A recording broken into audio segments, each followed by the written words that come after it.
Hey guys, Dr. D here. I want to talk to you a little bit about my book, From the Voice of a Fractured Mind, Speak Loud. And as you can see, I still am rocking my assert gear and my American pride. So if you want to get your shirt, send me a direct message. I still have a few more left of this particular style.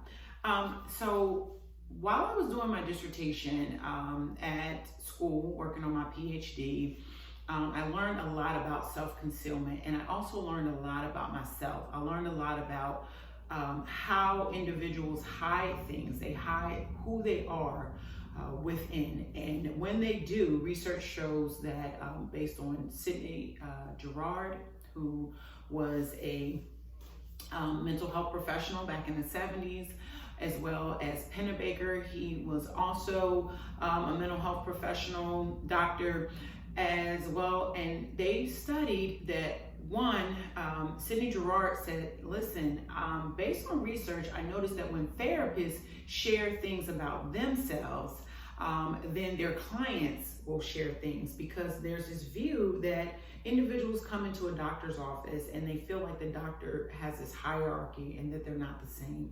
But when that dynamic is leveled out, they're more inclined to share, almost like peers. And so that made sense to me. And so that is how I began to further build my practice and my expertise in what I do.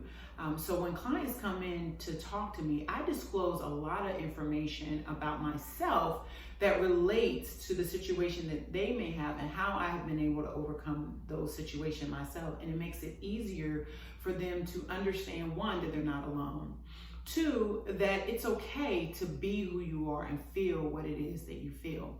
And so in my book, I birthed this book after I graduated, because I felt inside of me there was much that I had about myself that I could share. So maybe someone may never sit in my office and talk to me personally, but they could personally know some of the challenges that I've had, not just as a psychologist, but more importantly as a human being. Things like sexual abuse, things like being picked on or bullied, things like having low self-esteem and lacking self-confidence. So I talk about this in my book, but I don't just talk about the challenges that I had.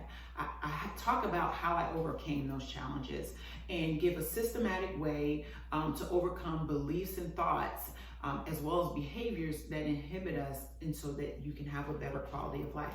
So if you want to get a copy of this book, you can click on the link and get your copy today. You guys go and crush your day.